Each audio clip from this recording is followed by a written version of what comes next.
Hey guys, good morning. এখন বাজতে যায় ভোর 5টা আর আমি যাচ্ছি দীঘাতে। চলো যাওয়া যাক।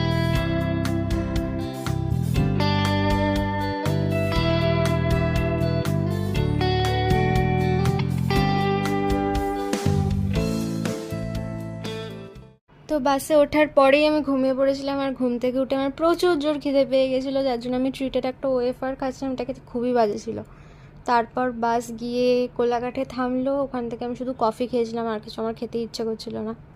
আমার বাবা এখানে ঘুমিয়ে পড়েছিল, তাই আমি একটা ভিডিও নিচ্ছিলাম। হ্যাঁ, তো আমি আবারও ঘুমিয়ে পড়েছিলাম। সোজা দীঘায় গিয়ে আমার ঘুম ভেঙেছিল, এই ভিডিওটা তারপর নেওয়া। তো বাস থেকে নেমে আমরা আমাদের রিসর্টের দিকে হেঁটে যাচ্ছিলাম। তো চলো এবার আমাদের রিসর্টটা দেখে নাও।